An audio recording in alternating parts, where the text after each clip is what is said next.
We might as well begin, right? Again. And so, So before we begin, I would like to ask everyone to do to your phones what Eleanor would like to do whenever my jokes and puns get out of control, to stifle the ding-a-ling. If you're on Zoom, mute yourself during the program, unless you're speaking. Also, if you're physically at Rabble Rousers, please wear masks and socially distanced. I know that most of the people there have gotten your shots now, but we don't want you going hog wild. So welcome to this event. I was tempted to call this a tribute to Eleanor, but then I realized that she's still a wild force to be reckoned with. I thought maybe I'd call this event a tribute to Eleanor's lifetime work, but that seemed too static. And then I realized that what this event is, although it's officially a book launch, I think it's actually an invitation to join with the spirit beings, which you can see in back of Eleanor on the piano. And if you're at Rabble Rousers, you can see them on the wall. And if you have her books, you can see it in one of the volumes of the trilogy. Her life, she's like the glue, which has held many groups together in our community. And I'm speaking as a member of the Runes group and also of the Scribblers, which is the writing group that we're in. And she's, Eleanor continues to be that glue which holds us together. We're going to begin this with an introduction. Well, first of all, we're going to have Eleanor speak. And just to give you an idea of the events of the day, Eleanor will speak and introduce Katie. Katie will introduce Neville, who will talk about who the Scribblers are. The Scribblers or the writers group will then read a poem called I Remember.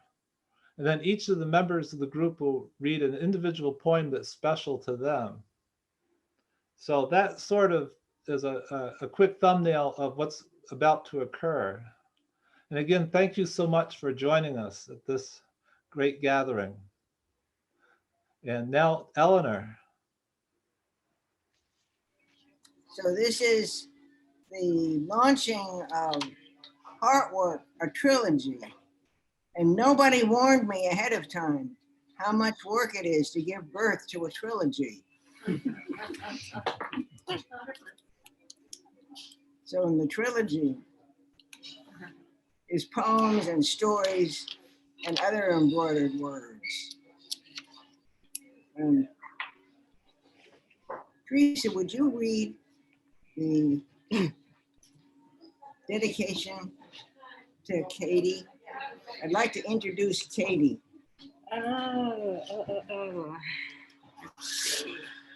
So without Katie, there'd be nothing here. She's the one who held me together and said, come on, we'll do it. And I thought, we'll do what? She said, we'll make it of all your stuff. We've got enough of it. That's it. I don't have to read anything. You just did. Thank you, Eleanor. well, thank you. And it's been a privilege to work with your words and your art for quite a long while. And as the collector and editor of this, I can tell you that there is a wonderful sequence. There's a narrative thrust to all of these pieces. But the more important thing, perhaps, is how connected, like Andy says, the glue is. And each of the books, there are three. The first slim one is the spirit images that is mostly images in the poem that tells how they came to her. And this first book is dedicated to Nancy, whom we miss frightfully here. So let me read the dedication just in case you haven't seen it yet. Where is the camera? Because you're not showing up. I am showing up. See, I'm right here. Oh. I can change it so that it is the speaker view. Hold on 1 second. So now, this is the dedication to Nancy. There's no one more appropriate to dedicate this work to than Nancy DeGroff, born in 1929, died in 2020. I've known Nancy, this is Eleanor speaking, since 1959, a long time to have a friendship. She read everything I have ever written over the years. However, our main bond, which we discovered early on, is that we were both passionate birders. We followed birds to nearly every island in the British Isles and to all the great migration stations in this country. I am thrilled to dedicate this book to Nance as she reaches toward the places the spirit beings linger. We have another spirit to acknowledge in this book. This is the second book, not quite as fat as the third book. This is the book of poetry. And this one is dedicated to Lou, whom we just lost a few weeks ago. And when this was written, he was still an active force in helping Eleanor to keep things going. This is Eleanor's words. It has only been possible to collect and bring into public view this volume with support, guidance, chicken paprikash, and endless photocopying of Lou Terry. I dedicate this volume of poetry and drawings to my incomparable brother Lou, who has been at my side every step of the way, even before we knew it. And I might add, and after we knew it. Most poems in the first section look back to when we were siblings, as yet unknown to one another. And before I read the dedication to this third volume, I'd like to give a shout out to Teresa, who's really been also another kind of glue and got this exhibit going and this event together. She's really been remarkable. Thanks, Teresa.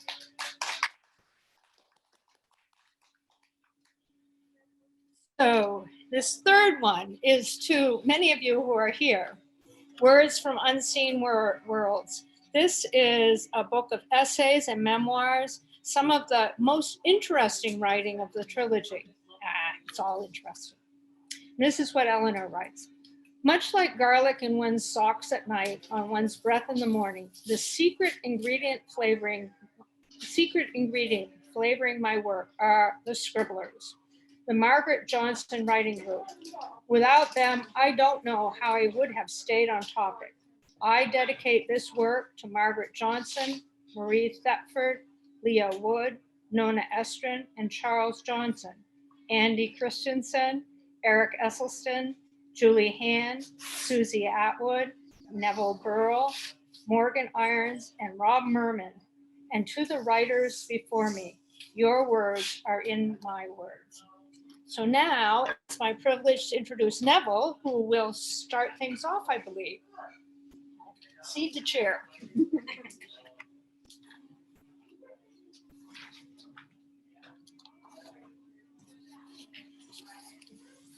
Hey, How you doing? good. Thank you, Katie. I'm Neville Burrell, one of the scribblers, and I will be reading the first stanza of I Remember, followed by many of you.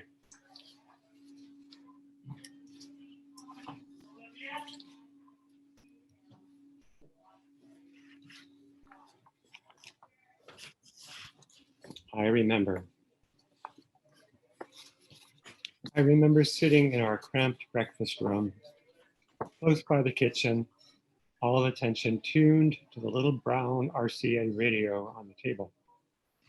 As Lowell Thomas told us the news, our ships attacked at Pearl Harbor, President Roosevelt's declaration of war.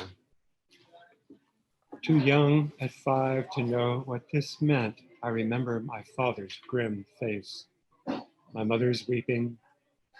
Aunt Midgie, who was a nurse, left the table, crying under cover of running water at the sink. I remember Mr. Tonato came over, put black shades on the window in the breakfast room overlooking the rose garden, above the sink, under the sycamore, at the foot of the back stairs where I sat on the old red metal stool, watching robins hopping under the wisteria. At night, the siren on the firehouse 6 blocks away wailed, shrieked, and moaned. Aunt Midgie, my mother and I, bundled in by the anchored radio, drawing down the black shades, shutting the swinging door to the dining room.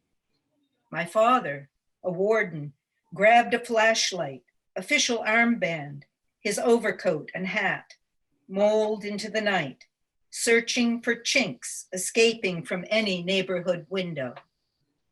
I remember the time of summer I turned 6. Our household's allotment of coupons controlled our ration portion of gasoline, sugar, and meat. We made the tiring journey to the Jersey Shore, by bus to the trolley at Philadelphia City Line, to Reading Terminal for the commuter train, carting a baked ham in our own bathing suits.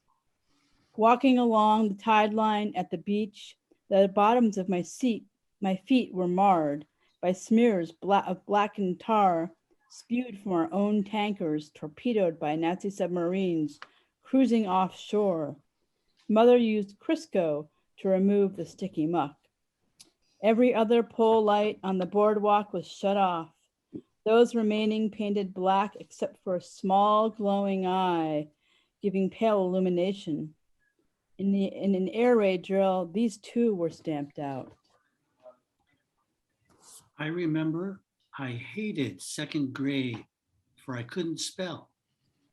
Maybe why I liked OLEO, because it was short.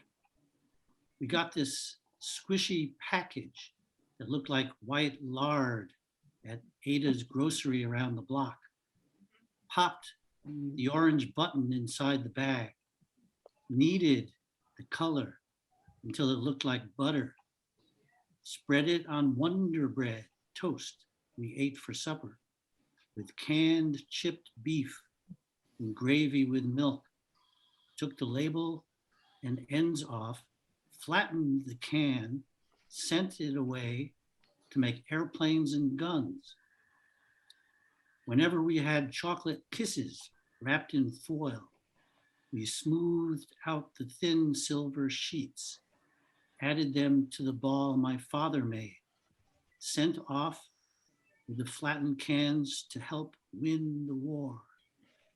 Kids in England didn't have chocolate to eat. Their moms turned their pots and pans into propellers and bombs, took apart their wooden fences to burn for heat. I remember kids sold war bonds when I was 8. My mother had grown up in our town, knew everyone from our house down to Mill Street and Moffo's shoe store with its X-ray machine. When you stuck your feet under its hood, a bright light looked right through your shoes, showed every bone in your feet.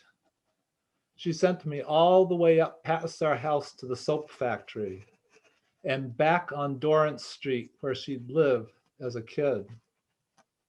Mostly I wasn't allowed to go to the Grand Theater due to the polio scare and hot weather. But the war bond rally was different. Maybe because all the schools were there.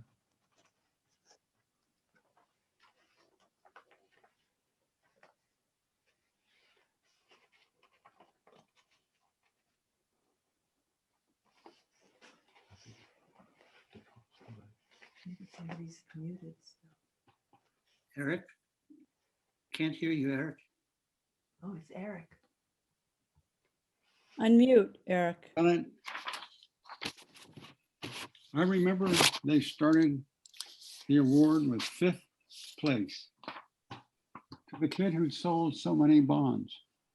I was sort of bored being only in 3rd grade. I didn't hear it at first, and it didn't seem it was me. But my friends punched me out of my seat, down the mile-long aisle, up onto the stage. I got a silver eagle with red, white, and blue ribbons. I never wore, but kept in its box. Might have somewhere, even today.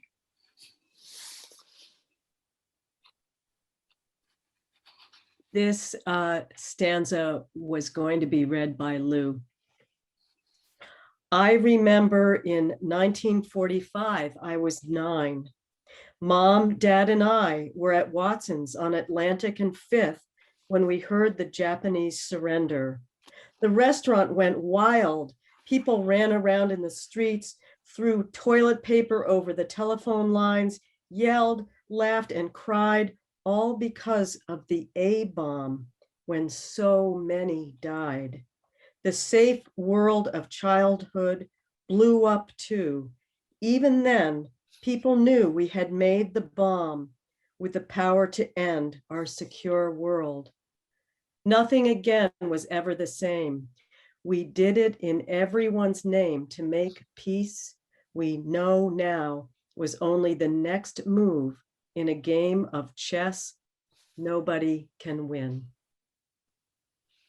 My name is Maya Rappenberg. I'm Eleanor's friend from Chicago, and she is godmother to my 2 girls. I'm reading on her behalf. I remember how I was blessed during this horrible time. Uncle Jint came back from the beaches of France, bringing a seashell for me, a frayed map of the Paris trams. But not everyone back alive survived. Marta's dad was held captive in Denmark by Danes, collaborators with Nazis occupying his land, had his fingernails pulled, arms and legs burned with butts by his own folk. He never forgot, raged, drank, and cried, shot himself, died. For Mary's dad, different and the same. Although he came back, he never returned. His hands opened Dachau, his heart closed with hate. She became a Jew after he took his gun to his head. All she could do, all she could do. I remember as another anniversary arrives, Hiroshima with its mushroom shroud, when something green shut down inside, fearful of the savage beast no one restrains, pulling us forward from war to war. Yet a persistent yearning grows in my heart. I feed by folding paper cranes for peace, learning from cranes the simplest truth. Without folding my heart into their wings, the cranes will never survive. Each day, I fill their lungs with my breath to keep them alive, to keep them alive. With my own breathing, I keep them alive. Thank you. Great. And then we're going to read another series of poems. So we'll take about a 5-10 minute break. Attention. A quick question for Neville. Were you going to say a few words about the writers group? I'll give it a try. Okay. Right. So, Well, let's get everybody's attention. excuse me, folks. We're gonna start again. So let's Shut up. yeah. Thank you. So this writers group, the official name, as far as I know, is the Margaret Johnson Memorial Writers Group. Is that correct? Yep. All right. And I hear stories about it, like something from distant time. 20 years or more, Eleanor? At least. At least, okay. And I joined probably in the last 6 or 7, got to meet the scribblers. So what else can I say about the group? We call ourselves the scribblers. That's right, alias the scribblers.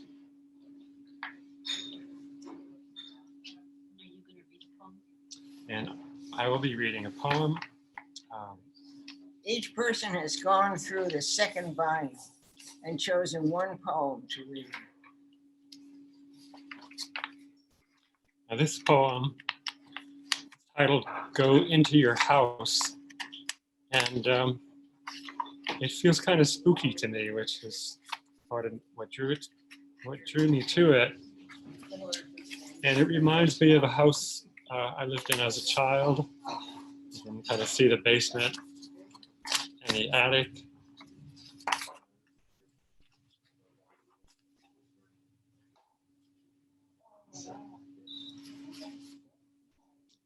So here is Go Into Your House.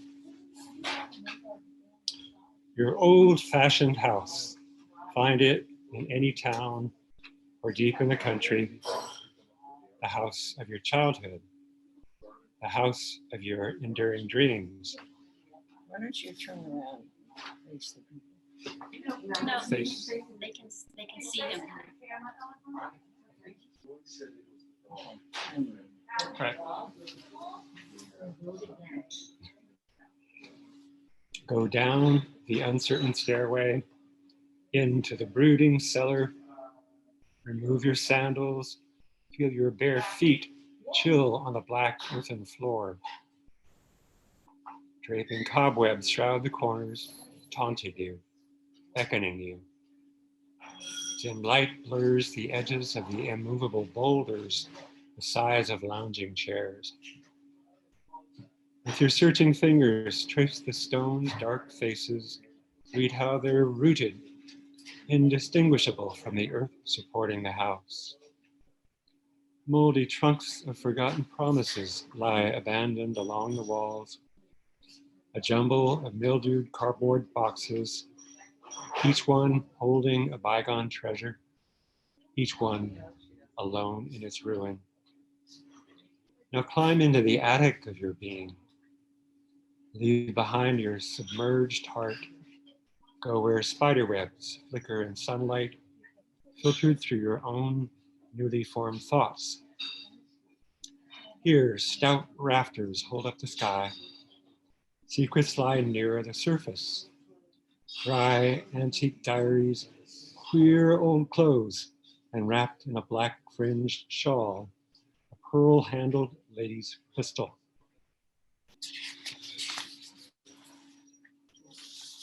Rough wind rattles the casements, shifting the shingles on the roof, skidding yellowed papers across the floor.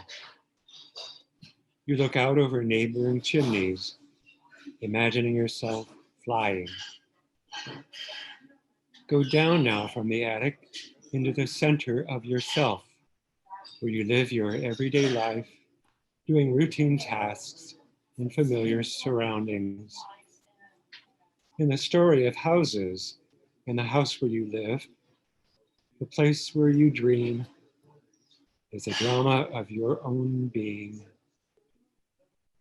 Tell yourself that story.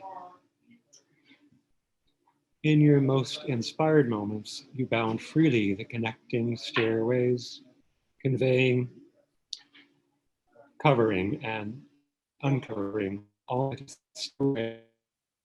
cellar and attic floors. But remember the night hours when the brown owl lies watching, when the moon summons her ribbons of silver, concealing what is obvious, revealing what is hidden from view. Hello, I'm Morgan, another of the Scribblers. And the title of Eleanor's piece, May We Not So Soon Become Inured, is a quote from the Lithuanian-born American artist Ben Shahn. Included are quotations from the poem November 26, 1963 by Wendell Berry, and also teletype messages sent by United Press International's Miriam Smith on the day of Kennedy's assassination. Eleanor's recollections are prefaced by the words, "Nothing prepared me." May we not so soon become inured. Barry.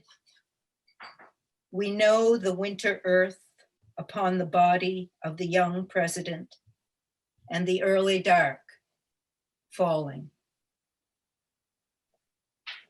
Nothing prepared me for the stark words coming from the radio as I stepped into the corner store. Something about the small group of people gathered around the door drew me in. Their stunned faces, their anxious voices, their restless hands making futile gestures. Smith. 3 shots were fired at President Kennedy's motorcade today in downtown Dallas. Nothing prepared me for the shock of these words. 3 shots were fired. For the expressions of anguish and disbelief I heard all around me. The crowd in the shop held its breath, all ears straining to hear the announcer's every word. Smith. 1st shots, downtown Dallas. No casualties were reported.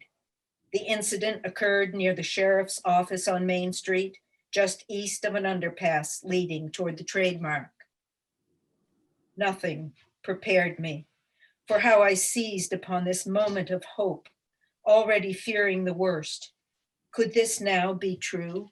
No casualties reported. The tension in the store eases a little. I resume breathing. Then came the dire news. Smith. Kennedy seriously wounded, perhaps fatally, by assassin's bullet. Nothing prepared me for the cold bleakness of that grim word, assassin, for its emptiness, for its finality. Someone uttered a ringing cry. The horror of this lethal violence struck me dumb. Smith. The president, his limp body cradled in the arms of his wife, was rushed to Parkland Hospital. Clint Mill, a Secret Service agent assigned to Mrs. Kennedy, said, "He's dead," as the president was lifted from the rear of a White House touring car, the famous bubble top from Washington. He was rushed to an emergency room in the hospital. Other White House officials were in doubt as the corridors of the hospital erupted in pandemonium. Nothing prepared me for the global outpouring of grief that followed. The avenues of flowers, the shuffling footsteps of thousands of silent mourners passing the bier, the flickering torches, the muffled, endless tears. Even the countless grains of sand on the shore, the innumerable stars in the sky were grieving. Smith. Secret Service agents in a follow-up car quickly unlimbered their automatic rifles. The bubble top of the president's car was down. They drew their pistols, but the damage was done. Nothing prepared me for the solemn final ceremony. The riderless charger, the boots reversed in the stirrups, the 21-gun salute, the lone bugler playing taps. Barry, we know ourselves, the bearers of the light of the earth he is given to, and of the light of all his lost days. We know the long approach of summers toward the healed ground where he will be waiting, no longer the keeper of what he was.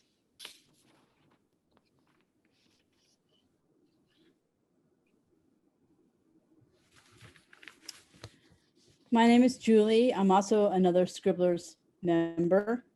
And I chose Fox Visit, Eleanor's poem Fox Visit, because I love foxes and I'm always looking for their prints or sign.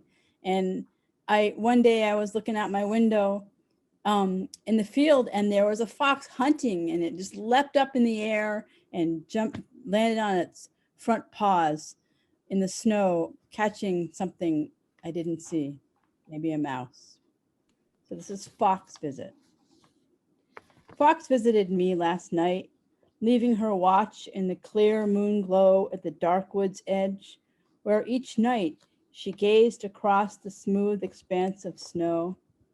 Fox, eyes bright as stars in her inquisitive face, visited last night, stopping to squat on the granite outcrop high in the field, where of a summer's dawn I've stooped, ruminating towards distant mountains veiled in fog. Fox visited last night, trotting down across the white-rolled field, past the frozen waterhole ringed with sleeping willows, filling in with chufa grass and reeds, past the woodchuck's hole, the burrow where skunk snores and wakes and wanders drunk across untrammeled snow.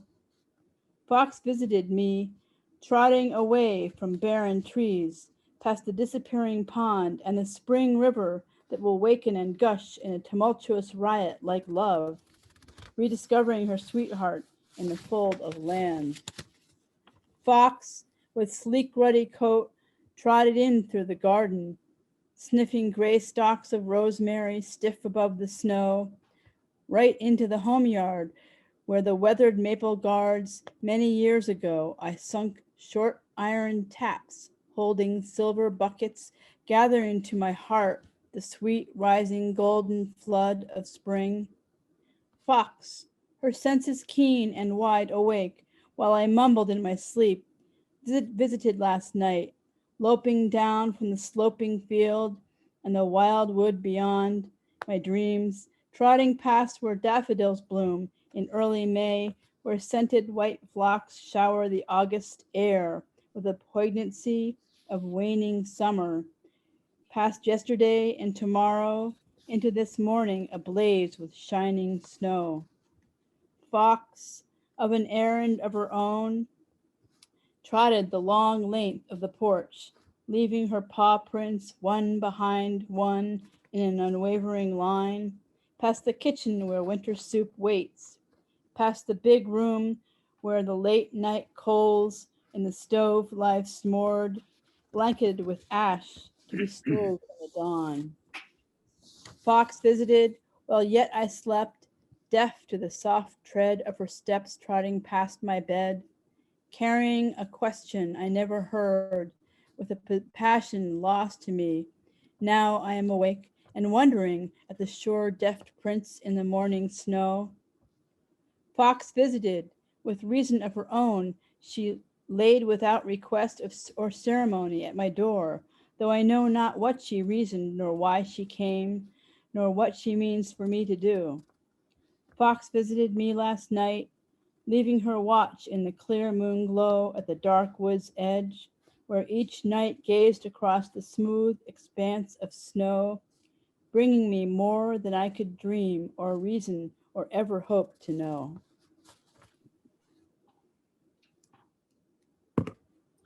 Hi, everybody. I'm Rob Merman. We all know Eleanor in the same way. We all know her as this kind of a fairy sprite on one hand, and as this writer and poet renowned on another hand. But for a couple of years, I had the great pleasure to see Eleanor once a week on Saturday mornings in the Parkinson's pantomime class. And I got to know Eleanor as a circus performer.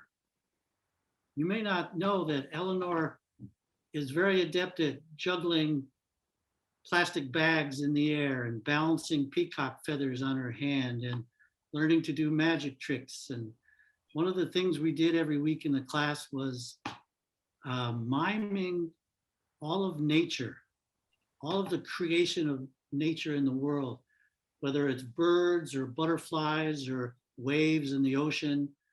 And it was just a pure joy to see Eleanor becoming the creation of the world.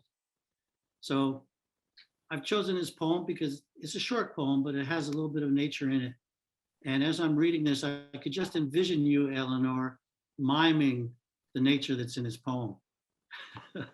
So this poem is titled, "And No Bird Sings." Once, too often, we extracted honey from the honeycomb. Now all the bees have flown from the hive. Once, too often we plucked the last grape from the grapevine. Now the wine bottle holds only sand. Once too often we bit the fruit from the tree of knowing, digesting nothing. Now all the apples are gone. Once too often we took the eggs from a wild bird's nest. Now it is bare. Today, dawn breaks and no bird sings.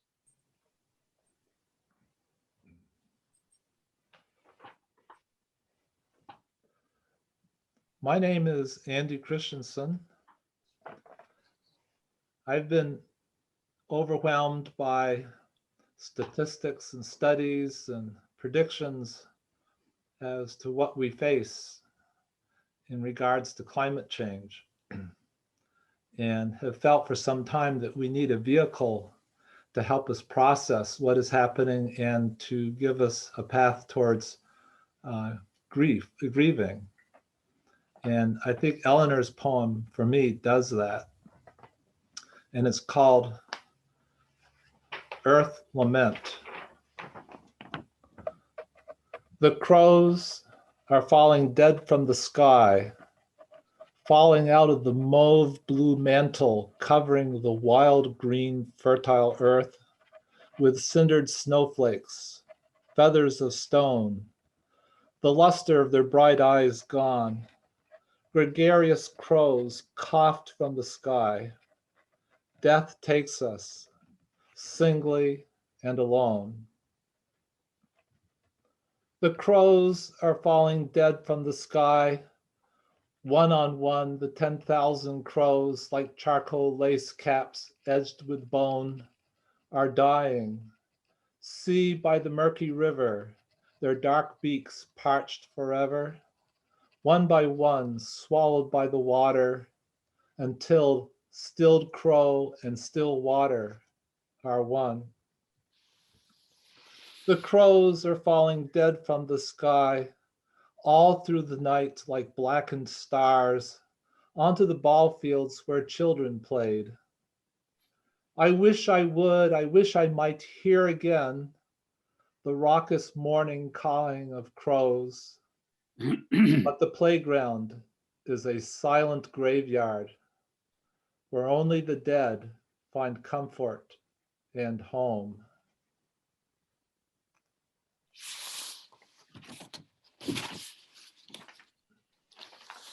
The poem, my name is Eric Esselston. The poem of Eleanor's that I selected is called May Day Morning. It touched my heart because as a 7 and 8 year old in a 4-room schoolhouse in the Hudson Valley some years ago, we had the same tradition. And this poem really spoke to a lot of wonderful old memories. May Day morning. I don't remember how I first learned of the old ritual, greeting, celebrating the morning of the 1st of May. Perhaps my mother told me of her practice, surprising her mother with a little basket filled with fresh picked blue and yellow violets. I would slip out the back door, through the woodshed, into the wild green behind the house, gathering all I could reach with every step I took until the basket was awash with flowers, curling around the handle, spilling over the rim. I'd creep up the front steps onto the porch, hanging the basket with a ribbon from the knob. Give the knocker a couple of taps, quick jumping backwards into the bushes out of sight before mother opened the door. She always gave me the same exclamation of surprise and delight. I'd poke my head from the rhododendron, giggling. I was maybe 4 or 5, climbing onto the porch for a hug. Many years have now passed since a basket of flowers marked a May morning. Remembering who I was as a child calls up in me other episodes in the story I continue to unfold. Yet each moment or event reshapes itself as I visit it, until I can no longer tell where memory is feeding me truth or fooling me with the trickery of its tale.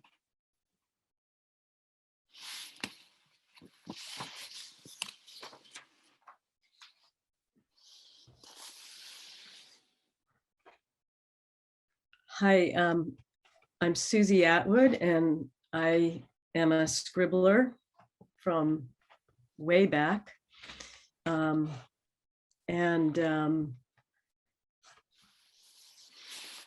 Eleanor has always had, and you've heard this in a lot of her poetry already, this real concern for social justice and engendering community and grief about a world that has turned its back on caring for others. And this poem is a poem that Lou was going to read, and Eleanor asked me to read it today. And so I'll just read it in Lou's memory, because this, if you think of the poem when I'm reading it, Lou was a person who loved to cook. His generosity and his delight and satisfaction with food was ever present for all of us in all the groups that I was also in the Runes group, and we had many, many dinners that were celebrated and that Lou cooked for us. This poem is called Stone Soup. Once upon a time, so long ago, hardly anyone now remembers, we had no food in our village. Our children were hungry. Everyone in the village was hungry. In those dark days, we forgot how to share what little we had with each other. One day, an old woman took a stone, a smooth, round stone the size of a newborn baby's head.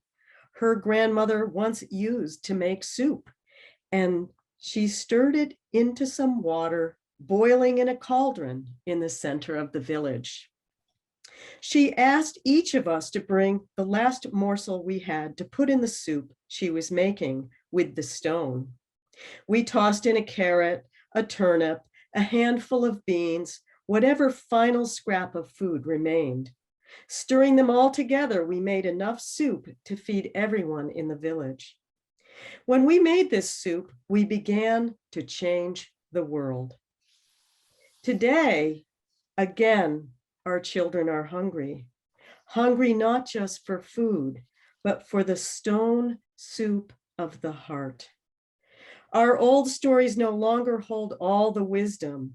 We need to nourish the rainbow voices of our children in the green mornings of their lives. Our grandmothers taught us to make soup with a stone, but today we must make the new grandmother soup of the heart, taking the essence of wisdom from the old stone soup and adding compassion, forgiveness, and love, luminous heart words to open the cocoon of our grief so the iridescent beauty inside us can spread its radiant wings, transforming the old story into the new story needed to feed us today.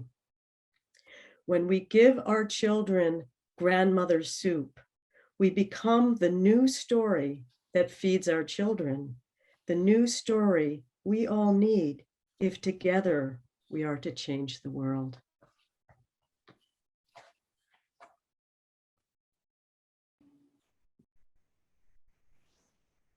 We just have a few more to go, but I wanted to give a shout out again to some of the many people that have contributed, and not last or least are Michael Moynihan and Charlie Crocker, who read through everything. And really it was thanks to them that the whole trilogy came together. And I'd also like to give a shout out to Maya, who wrote the introduction to the poetry, because she says Eleanor is an imp on the mountain. And it was that impishness that drew me to the one that I'm going to read. Words are cunning foxes. If you have your books, it's on page 119. Words are cunning foxes. Words are cunning foxes in the mind.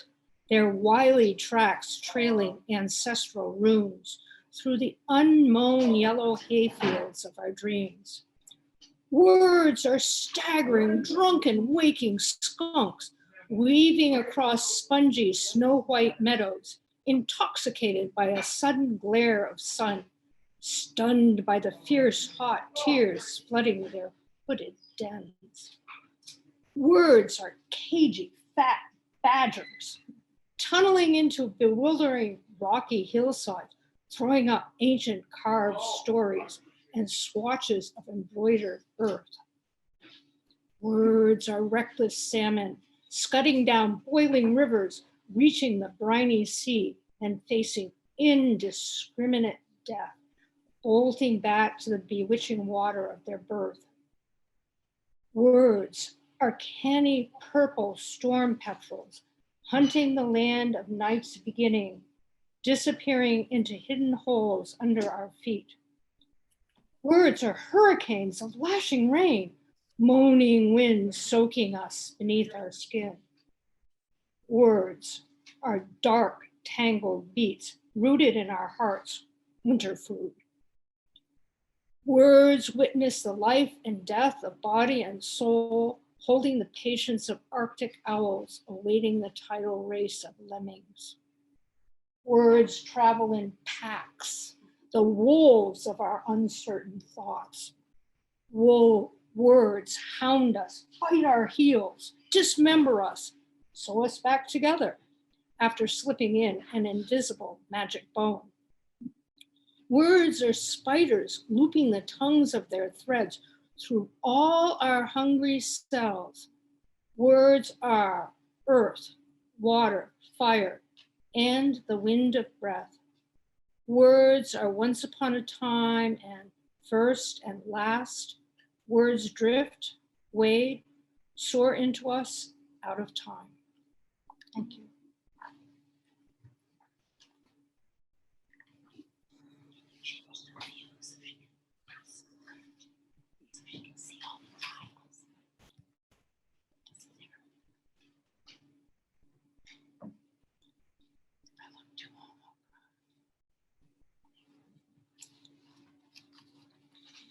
I'm Monica, and Eleanor has been a dear friend before I even arrived in this state.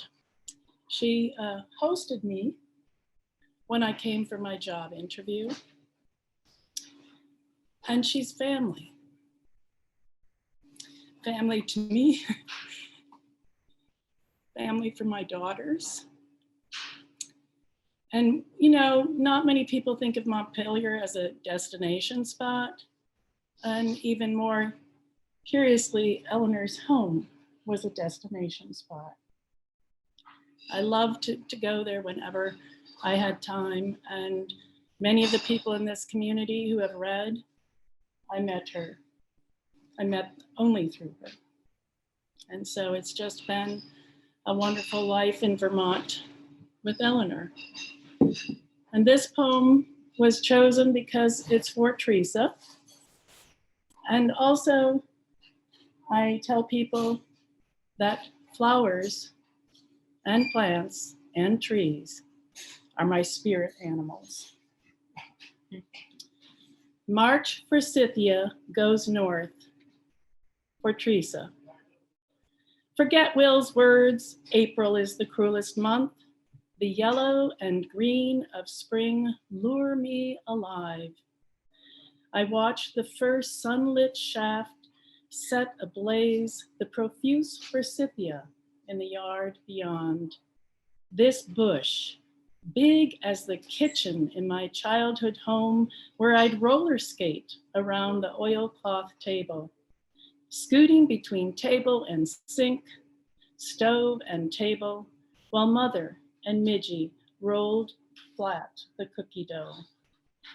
Not even the piercing wind could foil this eagerly flowering forsythia between the house and barn.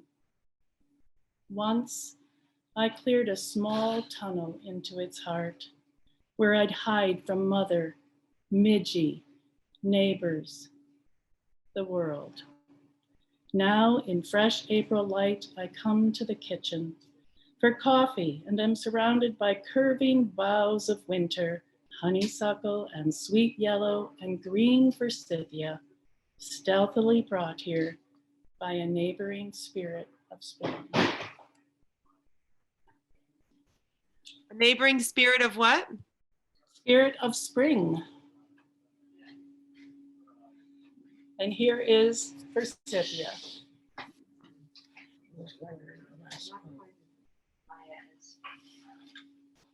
He's gonna keep it behind me.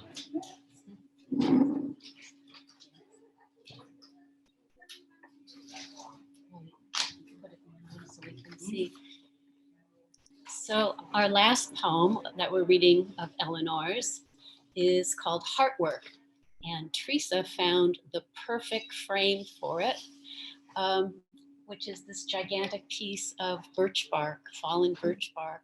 And in it is hanging this gorgeous poem. The poem opens with a quote from Rilke. "The work of the eyes is done. Go now and do the heart work on the images imprisoned within you. If I were not but ice and snow, unable to shift my faltering limbs beyond the glare of the hungry sun, I'd follow myself as drop by drop, I'd slowly melt and drain away. If I were not but earth and air, unable to calm my quavering voice with fitful sips of grievous tears, I'd mind myself turn into dust. I'd slowly scatter and blow away. If I were not but flame and wood, unable with weak, unsteady hands to feed my heart's sporadic fire, I'd note myself become a ghost. I'd slowly languish and fade away. Yet if truth be told, I'm a buried bulb, sleeping beneath a blanket of snow, hesitant to show new shoots too soon, poised to sing the green song of spring, for its light will free my imprisoned soul." Thank you.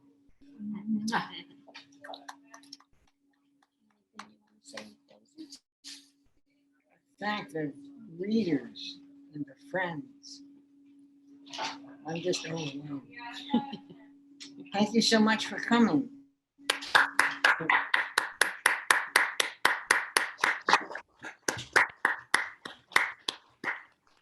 I understand earlier today they ran out of books. Well, we've rectified that. So there are books here for everyone to look at and take home. And if you buy books today, don't you get a super surprise? Oh yes, don't forget to get your surprise. If you buy them here in person today, That's right. you get a little something. Little something delicious. I'd like to thank all those who come to this gathering via Zoom. For those of you there at Rabble Rouser, you might be interested to know there are 29 participants that have logged in on Zoom, which is a pretty high percentage, seeing that 32 registered. So that shows what a draw Eleanor is. Also, I'd like to point out that this, as I said at the beginning, this session is being recorded. And if people want to see the recording, you could send an email to heartworktrilogy@gmail.com. And I think we have email addresses for many of those who came via Zoom, so we can let you know when that this video is ready to be viewed. And also, don't forget to make sure to buy your copy of the books. Is there anything else I should say, Eleanor? Eat chocolate. Eat chocolate.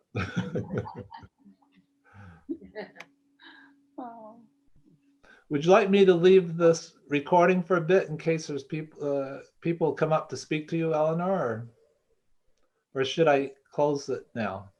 You can leave it on for a few minutes. Okay.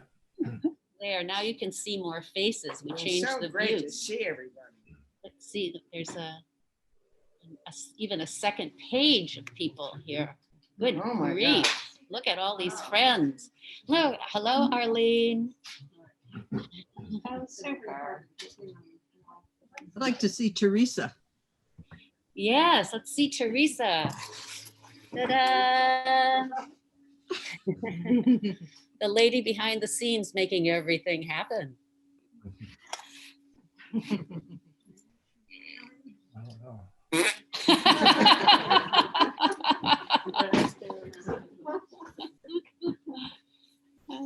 Hi, Steve, back there. Somebody saying hello to you.